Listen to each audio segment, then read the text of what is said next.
The camera wasn't supposed to record anything other than ordinary life.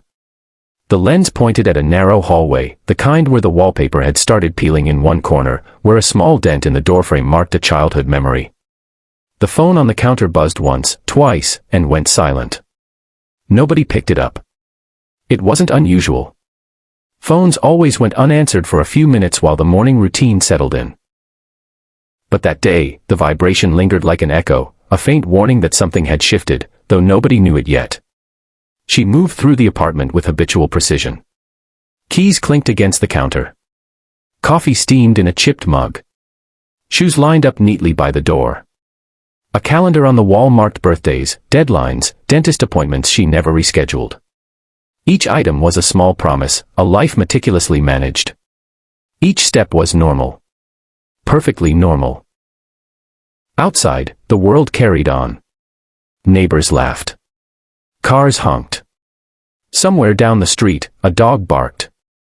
Inside, she hummed softly, a tune she had learned in childhood. Nothing about the day suggested what was about to break everything. The first hint of unease came from the door. A soft creak. Not a slam. Just a whisper, as if the hinges had remembered a memory, a sound that barely registered at first. She paused, hand on the counter, listening. Nothing. Just a house. Just her. She brushed it off, moving toward the living room. The laptop sat open, a half-finished email glowing on the screen. Fingers hovered above the keys, hesitated, then typed anyway. A message pinged on the corner of the screen, ignored, almost invisible. She didn't know yet that the message would later feel like a scream. Time, normally measured in minutes and routines, felt strangely elastic. The seconds between motions lingered. The coffee mug steamed longer than it should have. Her phone buzzed again, a short call, a number she didn't recognize. She let it ring out. Silence swallowed it. No one called back. The camera, fixed on the hallway, recorded nothing extraordinary. Doors opened and closed. Shoes scuffed lightly against the floor. The mundane rhythm of life continued. It was ordinary. Too ordinary. And that ordinariness is what would make the next moment feel unbearable. She heard the first scream before she understood its source. Not through a phone or a door. Through the floorboards, the walls, the rooms themselves. A scream that pierced the normalcy she had been wrapped in all morning. Short. Terrified. Human. And then, silence. The camera, still recording, didn't capture what came next. Only the hallway remained, empty. The light from the window painted shadows that seemed to stretch longer than they should, as if the day itself was holding its breath. No one in the building knew what had happened yet. The neighbors went about their routines. The dog barked. Time moved. But inside the apartment, the normal world had shattered. The ordinary had broken. And for a few long seconds, no one noticed she had stopped calling. The scream came again. This time, it was not through walls or floorboards, but from a voice trembling just beyond the door she hadn't closed properly. Short. Fractured. Someone, or something, was struggling. Neighbors called the building manager. The line rang 3 times before voicemail. Silence. Then hurried footsteps in the hallway. Nothing else. By the time anyone arrived at her door, it was locked. No one had heard a key turn, no one had seen her step inside, or out. Her phone lay on the counter. The missed call notification glowed like a faint accusation. 1. 2. 3. Unanswered. The number wasn't saved. No one could tell whose call it had been, or what urgency it carried. The apartment smelled faintly of coffee, normal again. Too normal. Across town, he sat calmly in his office, the same man who had greeted her that morning with a smile, now staring at the blinking cursor of his email. He said nothing about the messages he had sent. The voicemails left. He didn't mention the soft footsteps heard by the neighbors. He didn't say a word. Only when a friend called him later did his tone shift, quick, defensive, precise. But by then, the house was already quiet. The first responders arrived. A police officer knocked, repeated the name that no one heard. The door stayed shut. Silence answered every call. Inside, time had slowed, compressed, stretched. One hallway. One apartment. And a scream that now existed only in memory. In the stairwell, a resident swore they had heard movement. Another claimed they had seen the door open briefly, then shut again. Contradictions piled up like furniture blocking the truth. By the time the police managed to enter, the apartment was empty in all the ways that mattered, except for a single laptop, open, screen glowing. The email half-written, the cursor blinking. It was on that screen that they first noticed it. A message timestamp didn't align with his story. The receipt of the call, the ping on the laptop, the login to a work account, all told a version of events that contradicted what he claimed. A small discovery, but horrifying in its implications. The normal world had cracked. Nothing about the apartment, the phones, the hallway was ordinary anymore. Every minor detail pointed to someone or something that had acted unseen. Outside, the neighbors whispered, afraid to speak too loudly, afraid to interpret what they hadn't seen. The system. The police took notes, measured angles, catalogued footprints that led nowhere. A door had been opened. A phone had rang. A scream had ended.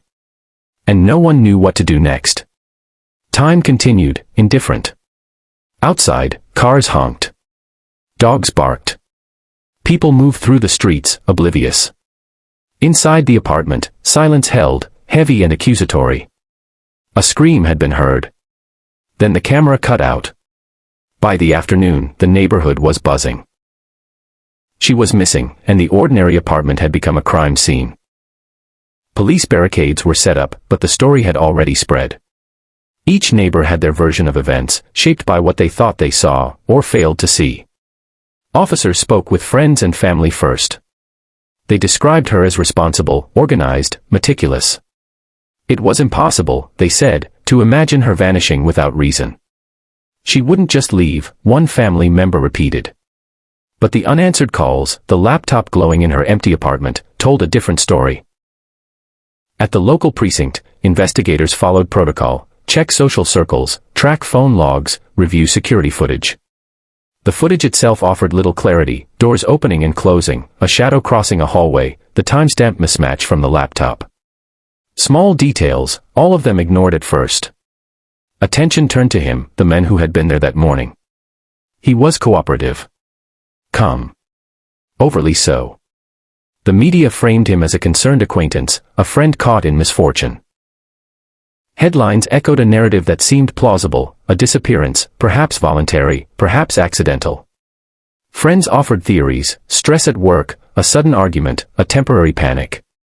Even family doubted the immediacy of danger. Their hope, fragile, masked the unease building quietly in the officer's notes.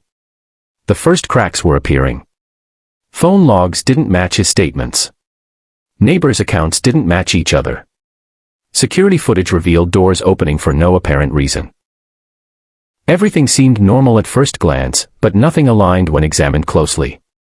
The first reporter on the scene filmed the door from the street.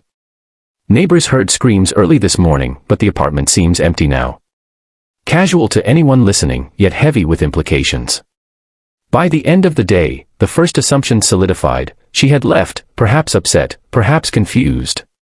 He was helpful, attentive, shocked.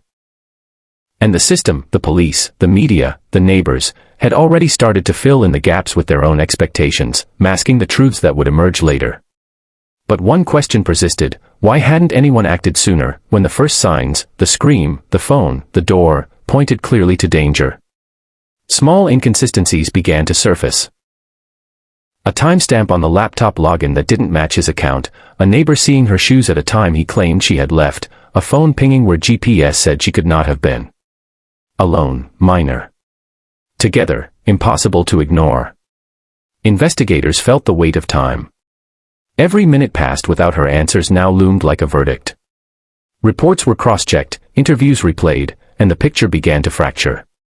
What had seemed a voluntary disappearance now hinted at something darker.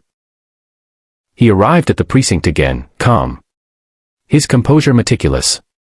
When officers asked about phone calls, he explained in perfect detail. But recordings told a different story. One voicemail ended abruptly, a pause that didn't match his explanation. Then came the first horrifying discovery: the security footage timestamp did not align with his story. The door she had entered, or so he said, was already closed and locked. The phone call he claimed she answered. No record.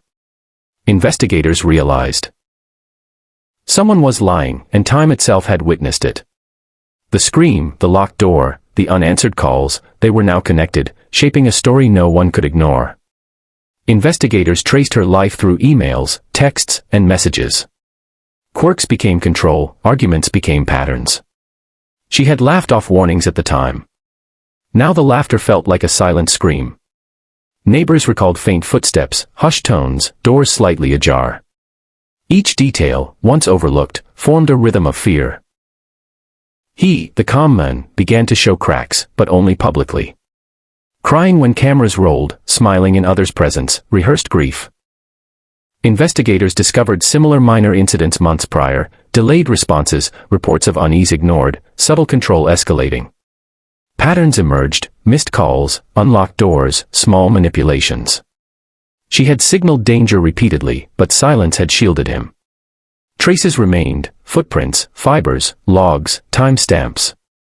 Each seemingly small, together they told a story of erasure. A neighbor's CCTV suggested she might have left, but the timestamps aligned to show control. Digital forensics revealed deleted messages, interrupted calls, GPS inconsistencies. Fibers matched her clothing. Objects had been moved deliberately.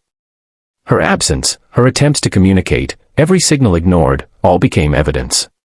Hope flickered briefly, then vanished. Time had betrayed her. Silence had protected him. The evidence became undeniable. Fibers, timestamps, phone logs, CCTV, each fragment condemned him. He remained calm at first, then micro-expressions betrayed panic. He laughed once, stopped, deflected explanations that no longer fit. The victim's story unfolded through evidence: her last movements, ignored calls, closed doors, fearful attempts to signal danger. He was taken into custody. The collapse wasn't just his facade, but the realization that she had suffered in silence, while the world hesitated, doubted, and ignored. Her family stared at the half-written messages, each missed call and door left ajar, a reminder of failure. Friends replayed her final days, noting every subtle signal they had ignored. The neighborhood held vigils. The building, once ordinary, became a monument to oversight. Even with charges filed, justice could not restore the months of warnings ignored, the fear endured, or ordinary moments used as instruments of control. Twist 4 emerged quietly. Some procedural charges were dropped, loopholes exploited, silence benefiting him long after the scream ended. Her family left candles in the hallway, a faint glow against the ordinary facade. Missed chances, ignored calls, doors closed at the wrong time, all compounded the cost. The apartment remained quiet, heavy with absence. Questions lingered: why had no one acted sooner? Friends, neighbors, family all carried the weight of silence. Evidence revealed the truth, but months of ignored signals could never be undone. The men responsible sat behind bars, yet the world outside moved on. Time ticked, doors opened and closed, phones rang. Life continued. And in the final weight of it, the apartment whispered a single truth. No one noticed she stopped calling.